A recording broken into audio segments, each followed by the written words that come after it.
Hi guys, James at RampantLionReviews again for you today with another beer review. For this one, we are going to head over to Korea once again, and we're going to go to another brewery that I've never tried anything from before.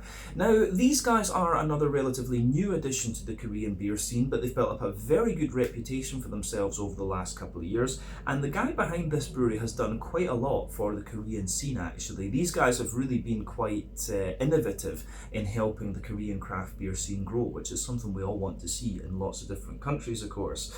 But the beer we're going to have a look at today is a style that these guys are pretty well known for, from what I understand. One they apparently do quite well. Very popular style of beer at the moment as well, I should add, and it's also one of their latest releases here in Hong Kong. So always nice to introduce new Korean breweries to you here. Needless to say, I'm very curious to see what this beer's going to have in store for us. So hopefully it's another good beer. Hopefully it makes for an interesting review, and as always, I hope that you guys watching enjoy my take on this one as well. So yeah, for this review then, we are going to head to the capital city, Seoul, and we're going to have a look then at my first beer from Craft Bros Brewery. So this particular beer is called Twice Upon a Time. It comes in at 8.5% ABV, and this one is a double IPA. Now, I'm honestly not sure whether this one is going to be more of a West Coast double IPA or a New England hazy, or maybe kind of somewhere in between, so we call it an American IPA. But yeah, we'll just need to get on and see with this one. So yeah, as I say, very cool to introduce new Korean breweries to you here on the channel, and hopefully this is another very nice one. So yeah, let's crack on and see what this beer has in store for us. So, as always with my reviews, I'll tell you a little bit about the brewery before we taste the beer. If you want to get straight to the tasting though, just fast forward. All the usual links can be found in the video description below. That's the brewery website, the link to my other reviews that hopefully I can do in the future from Craft Bros Brewery. This is the very first time I'm trying one of their beers, as I mentioned to you, but there's all the usual social media down there. If you want to see more reviews, do please consider subscribing to the channel. The support that you give is massively appreciated, and remember, you can go into the channel homepage and search for beer using the geography tagging system. So just go in there, use the little search bar, put in your hometown, state, county, province, whatever you like. If I've reviewed beers from the area that you search for, they will pop up. Failing that, you can check out the playlists of beers from different countries. You'll find this one in the Korean playlist, along with a number of other things. That's being added to fairly regularly now that I'm out here in Hong Kong, because we do get a fairly steady supply of Korean stuff, which is great. I'm really appreciative of that. And yeah, make sure you check out the playlist of beers from other countries as well, because there are some very interesting things on the channel these days. But yeah, let's go on to my brewery notes then, and I'll tell you a wee bit about Craft Bros Brewery for the first time. And I will point out, it was actually a little bit difficult to find all this information. I had to go through lots and lots of different Korean news articles actually, so hopefully I've put everything together correctly. If not, let me know in the comments section below. But yeah, Craft Bros Brewery, as I've mentioned to you already, are based in the Korean capital, Seoul, and the company was founded by Kang Ki-moon. So Kang had quite a long history with beer actually. He had been the editor of the Beer Post magazine in South Korea, and he also ran a bottle shop and beer import company which he started back in 2014. But he was inspired by the drink local slogan that he saw in many places abroad, and this pushed him to establish a tap room in the Surrey area called Can Maker by Craft Bros. This started in 2017, and the idea there was that he wanted to sell locally produced beers in cans, which was actually quite difficult at the time due to the laws. We'll come back to that later on. But this business transformed a little, and Kang switched his attention to founding a brewery, which he did in 2019. So the Craft Bros company are known for having been quite innovative in the Korean craft beer scene over the years. They were the first brewery to can their beers. Apparently it was legal to sell beer in plastic bottles, but not cans, for a period of time, and so this changed eventually. But they also helped push a number of changes in the alcohol tax laws in the country as well, and this notably affected the production of fruit and sour beers. Apparently prior to this law change, if there was more than 20% of the beer was composed of fruit, it could not legally be classified as beer, and it meant that separate licenses and equipment were required to brew things like smoothie sours and stuff like this. US, and it also, as I say, couldn't legally be sold as beer. But apparently, after craft brewers kind of pushing them and showing them how things were done in other countries, this law has been revised so that now 50% of the beer can be composed of fruit. So that's pretty interesting. But those are two effects that craft brewers have had on the Korean craft beer scene, and so we're starting to see more and more crazy stuff come out of Korea, which is very nice. But the brewery itself is actually a fairly big operation. I couldn't find exact volumes and things like that for how much they're producing, but it can be found in the Gimpo area of Seoul, which is kind of up to the northwest, and 2020 saw them export their beer for the first time, and apparently the volume exported has continued to grow over the last few years, and their beer has reached several countries in Asia and Europe. I did see somewhere actually that their beers have apparently gone to America as well, which is quite exciting. But as of in 2023 as well, I forgot to say that, in 2023 they started a distillery side to the company as well, and it's expected that the first whiskies from this will appear in 2026. And as you might know, Korean whiskey is quite interesting because the climate in Korea means that the aging process is accelerated a little bit, so you can get some really interesting flavours from Korean whiskey, and also from like Taiwanese whiskey and things like that too.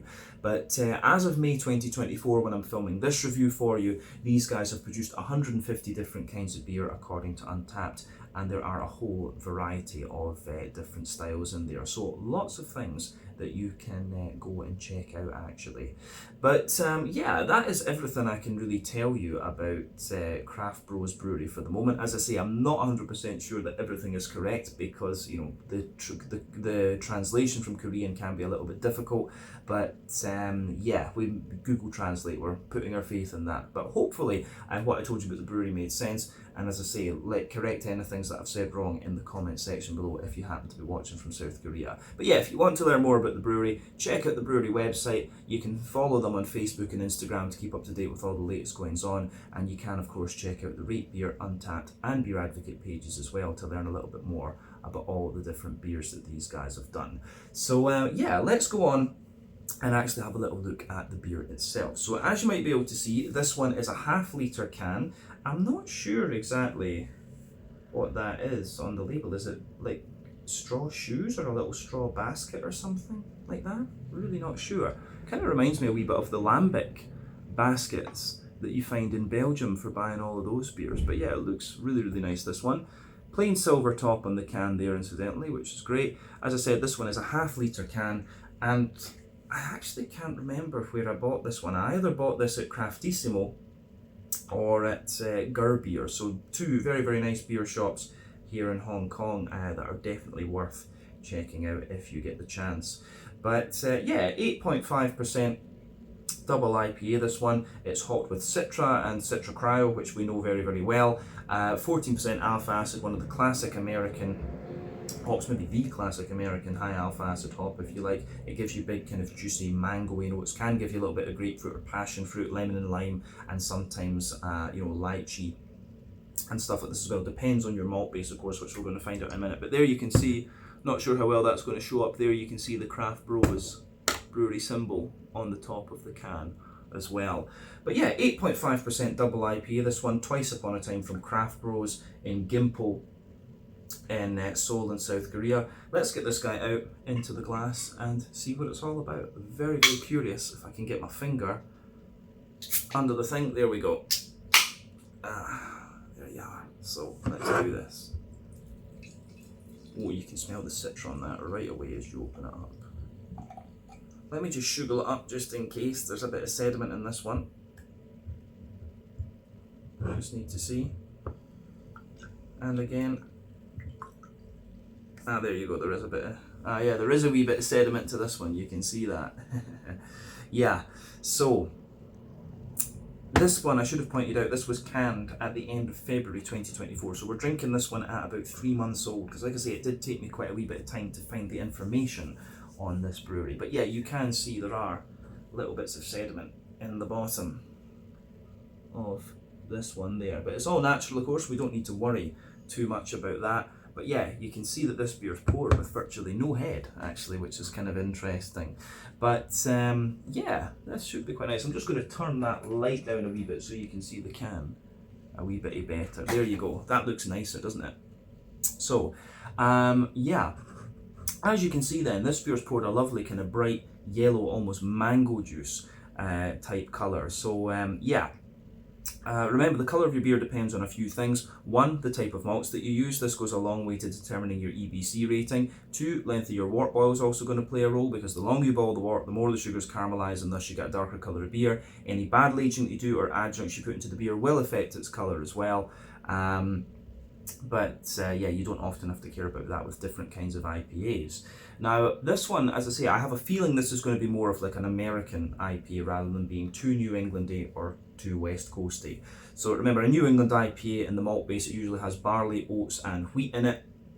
And so it has this lovely creamy kind of backbone to it. They rely mainly on late addition and dry hopping, which means they're not overly bitter.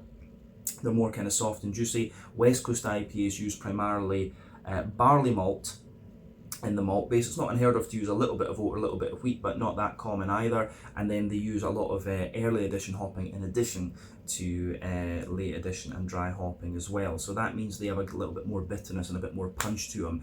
There are a number of more kind of generic American IPAs these days, which are usually somewhere in the middle. And I have a feeling that this beer is going to be a little bit like that, a little bit more bitter, because it says 50 IBUs on the can, so it's going to have a little bit more bitterness to it, but it's not going to be quite creamy and smooth and thick and things like the New England hazies are. I think this beer will be somewhere in the middle, but as long as it's good, who really cares? That's the main thing.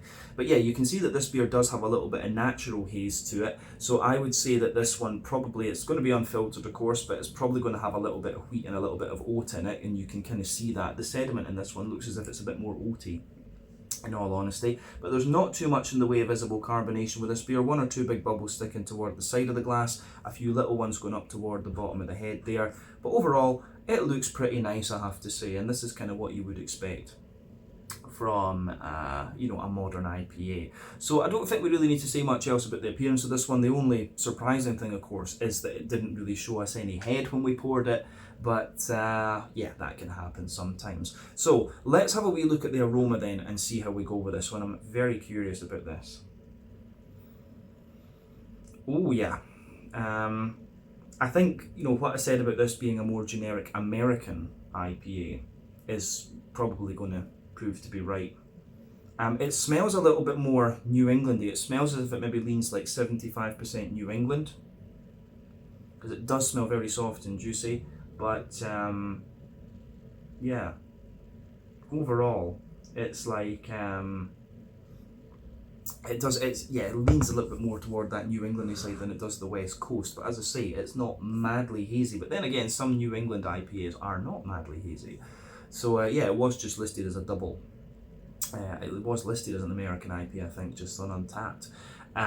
But yeah, aroma-wise, it kind of gives you everything you'd expect. There's a bit of breadiness in there, you've got a nice little bit of grassiness and floral character, and you've also got the soft, juicy fruits. So yeah, it kind of gives you everything that you would want from the style, to be quite honest with you.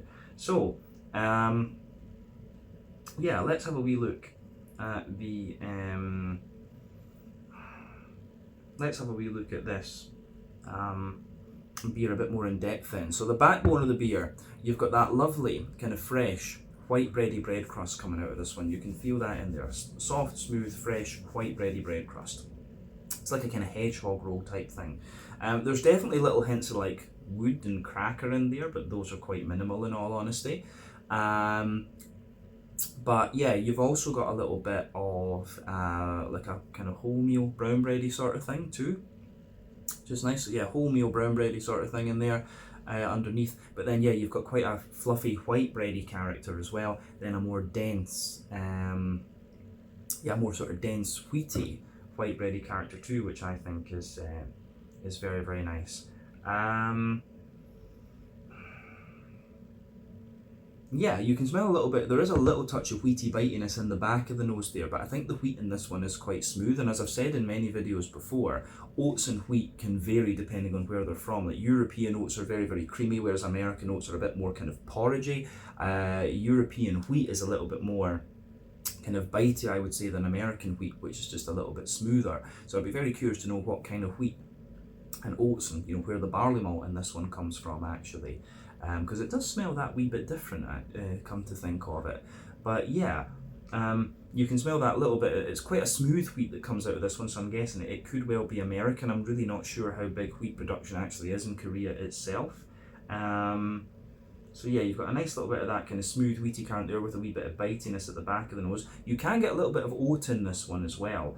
And the oaty notes in the beer, you can smell there's a little bit of creaminess to them, but they are starting to show you a little bit of dryness. And as I've often said in IPA reviews before, when it comes to the hazies at least, the oaty character can be a rough indicator of how fresh your IPA is. Essentially, the creamier the oats smell and taste, the fresher the beer is, the drier they are, the older it is. So yeah, that's something to think about in this one.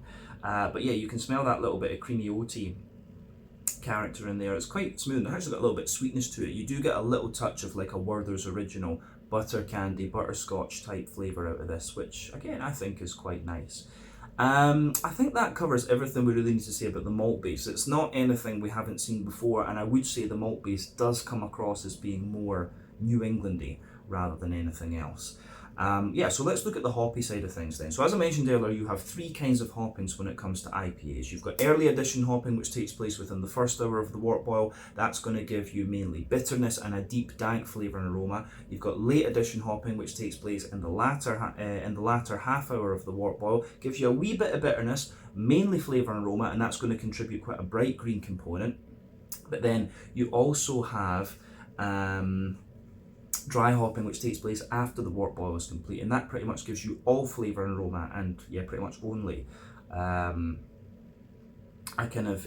only gives you how would you say, like a bright a kind of brighter green component, I would say.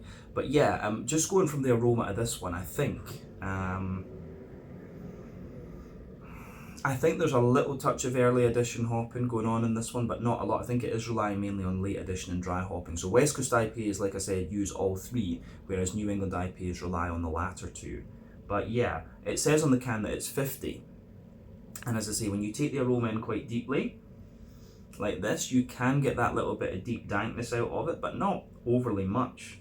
I would say it does come across as being a little bit brighter, but with this beer, there's a teeny little bit of earthiness in there. You have got a nice little bit, like a teeny little bit of earthiness in there. You've got a nice deeper, there's a little bit of a deep dank kind of floral note to it, and yeah, you've got a wee bit of like floral spicy character as well, and also a wee bit of grassiness too. So yeah, the way that all of that kind of pieces together, I think, is quite nice. So yeah, the green component of this one's actually quite soft and things, and I really quite like it. So on the fruity side of things then, let's have a little look at that. The fruity side of the beer, for me, it's very soft actually. Getting a lot of the juicier side of Citra out of this one, because it's not showing you. Citra can quite often give you a big punchy grapefruit, but you're not getting too much of that in this one. I do get a little bit of the sharper peach, I would say, but not the really harsh kind of grapefruit that you can sometimes get. Hell of a lot of juicy mango out of this one, softer apricot, wee bit of pineapple, and there is a wee bit of a lemon limey kind of character coming out of this one. So yeah, the way that goes together, I think, is really quite nice. So yeah, really soft juicy note in this one. I'm trying to see, are we getting a bit more lemon lime? There is a wee bit of the lemony, yeah, more of a kind of lemony limey kind of character coming out of it, but the dominant fruit in this one for me is definitely the juicy mango, and that's the kind of trademark of Citra as a hop, I would say. So yeah, this smells pretty damn good actually. As I always say, just take a little bit of time and enjoy the aroma of this one before you get stuck into it. But yeah, I think we can have a taste of this one now and see what it's all about. So yeah, lovely aroma on this beer. This is the Twice Upon a Time, did I get the name right? Yeah, Twice Upon a Time, an 8.5% double IPA from Craft Bros Brewery in Seoul in South Korea. My first time trying anything from this brewery, so hopefully it's good. Let's get stuck in. Slàinte, skål, cheers. Ganbei.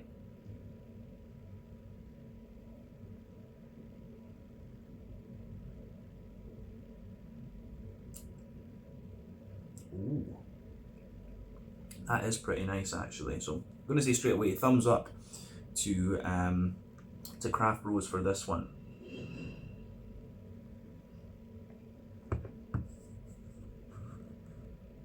Yeah. And then honestly, one thing I'm going to say when it comes to the Korean beer scene as well, I was there back in 2019, which is just, you know, the year that they really kind of upped their brewing activities here.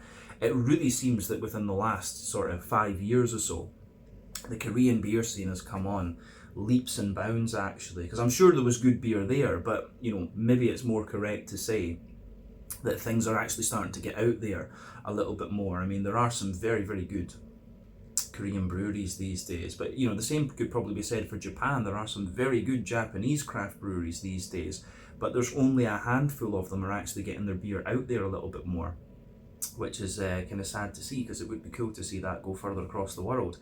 But yeah, this is good. This is good. I think this one probably about 75% hazy, New England hazy, but there is a little bit of American, you know, that kind of more generic American IPA character to this one. But the question, as I always say, should be, is it a good beer? The answer is yes. So yeah, you get the chance to check out some from this brewery, it seems that you should. So let's just break this beer down then and describe it a wee bit more in depth for you. But I will say this is pretty damn solid, actually.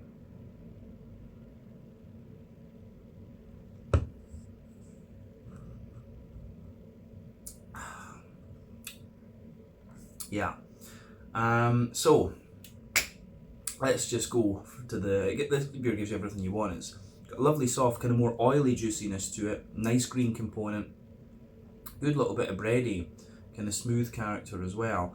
And then yeah, you have the way everything kind of goes together in this is nice. So middle third of your palate then, the backbone of this beer, you've got that lovely kind of fresh, white bready bread crust coming out of this one there, so that lingers there. Moving further forward on that middle third of the palate, you have moving forward on that middle third of the palate, you get a little touch of like woodiness in there, and there is like a little smattering of cracker above that as well, which is good. But then yeah, above the crackery layer, you can feel there's maybe like a little light layer of a kind of wholemeal, brown bready type character coming out of this one, which I think is really nice.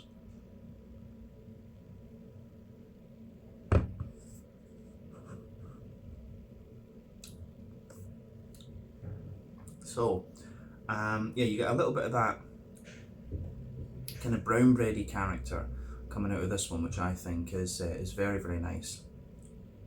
So, brown bready, wholemeal bready character on it. Then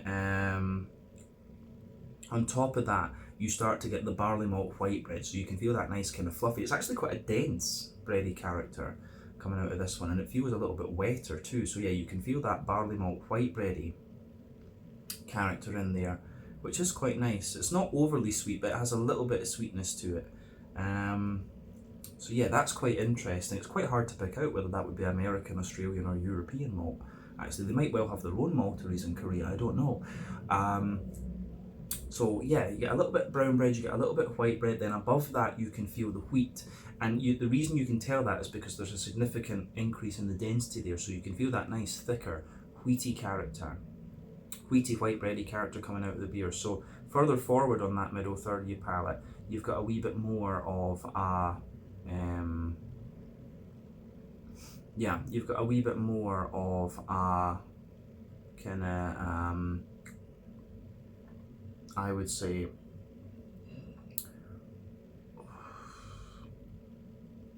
yeah, I would say more of a smooth, almost slightly sweet wheaty character there. But yeah, further back on that middle third of your palate, you've got a little bit more of a bitey kind of thing. But then yeah, on the oaty side of it as well, the oaty side of this beer is quite nice. So yeah, if you go down the middle line of your tongue, there's a little bit of a kind of creamy sort of thing out of it.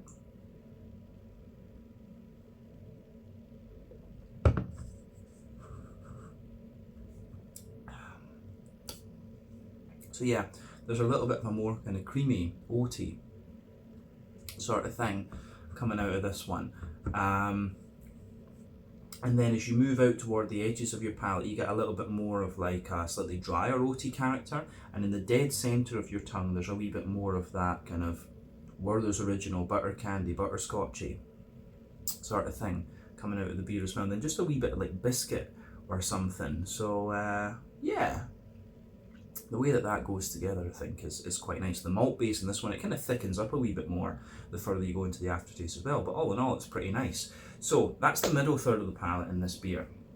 Let's go to the back third of the palate. As I've said often on the channel, the back third of your palate will give you very similar flavours to the middle third of your palate, just at different intensities. So, yeah.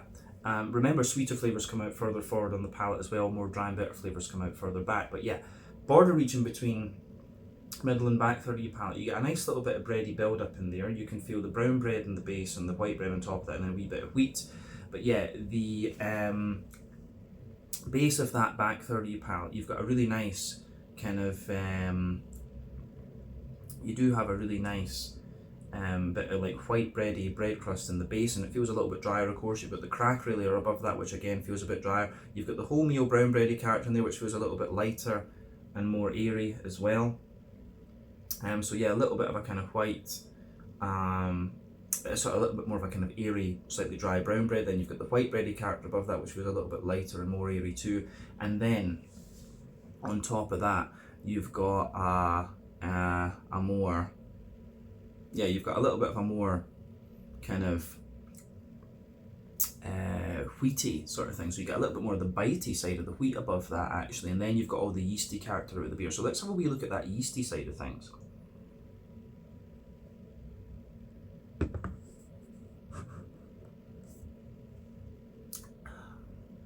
So yeah, yeasty side of this beer is the yeasty side of this beer is quite I would say it's got like a little bit of a dense brown bready character in the middle, then a more airy white bready character around the edge, and then a wee bit of like bread crusty note to it as well. So yeah, the way all of that pieces together, I think, is really quite nice in this one. Yeah, I like that. On the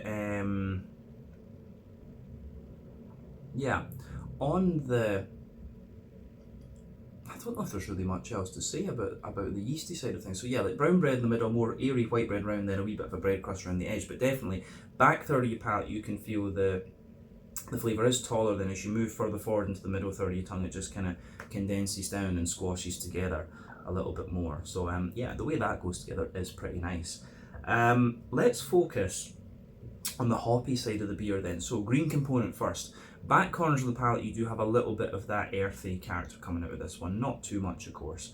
But as you move further forward, you can feel it does have that kind of oily thing. There is Citra Cryo in this, so you can feel the green component does have a degree of smoothness to it. So the bitterness is that little bit deeper and danker, but still you have the smoothness. So you can feel there's a little touch of like a piney, resiny character on the sides of your palate. But as you move toward the front corners of your tongue, it's got a little bit more of a kind of floral aromatic sort of thing going on. And then there's a wee bit more of grassiness coming out of the beer as well. So yeah, you've got a little bit more of that kind of grassy, zesty sort of thing coming out of this one, which is nice. But more, again, it's quite wet and sort of oily in a sense, so I like that. Front third of your palate in this beer then, I do like how that goes together as well. So the border region between front third and middle third of your palate, you get a nice little bit of bready build up in there.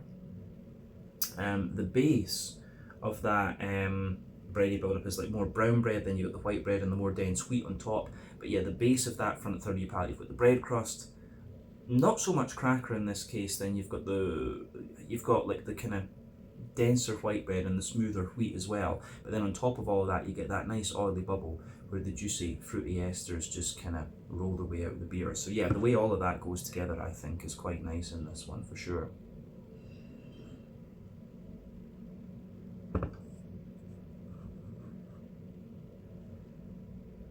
Yeah, so let's look at that fruity side of the beer.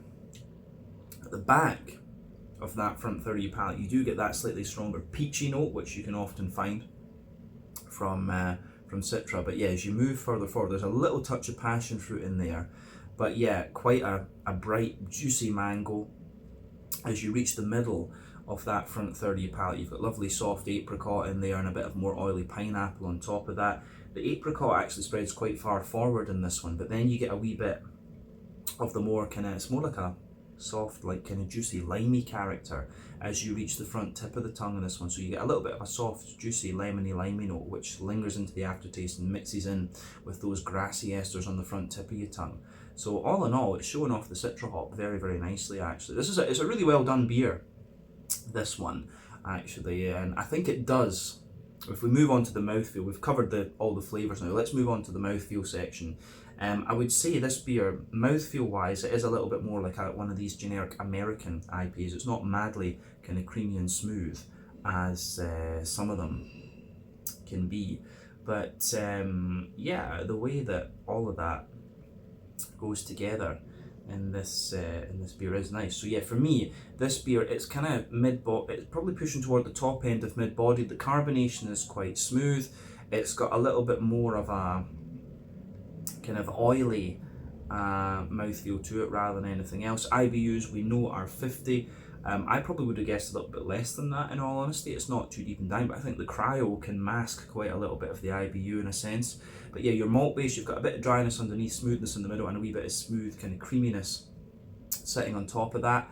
And a little touch of sweetness as well from the alcohol. At 8.5%, you would expect that. You do feel a little bit of alcohol warmth out of this one incidentally. Then the fruity side of things is a little bit more oily, and it's a little bit more kind of oily and juicy, actually. So yeah, the way that all of that just pieces together, I think, is really nice. So that gets a thumbs up from me. Yeah, all in all, I think we don't need to say anything more about this one. This has been a really interesting beer to try. Craft Bros actually very recently did a collaboration with Young Master here in Hong Kong as well, which I'll review in a few videos time. But I wanted, they actually had the Craft Bros version of that here in Hong Kong too, the big one, but the one I have is the Young Master brewed version. So I wanted my first review involving Craft Bros to be a solo brewery beer review. But yeah, these guys I'm sure will feature on the channel a little bit more as time goes on. And of course I need to return to Seoul and actually visit some of the bars and things like that. We definitely need to do that at some stage. But yeah, let's leave it at that for this one. This was Twice Upon a Time, an 8.5% double IPA from Craft Bros Brewery in Gimpo in Seoul in South Korea. Definitely a brewery that I'm curious to try a little bit more from going forward. So yeah, let's leave it at that. Once again, thank you for watching my beer reviews. Until the next time, please like, subscribe, share, all the usual YouTube stuff. Let me know your own thoughts on this beer in the comment section below. Let me know what your favourite beers are from Craft Bros Brewery as well. And we will definitely return to these guys again at some point in the very near future. But until then, Slàinte, Skål, cheers, Gambi, and I will catch you guys in the next one. Ciao just now.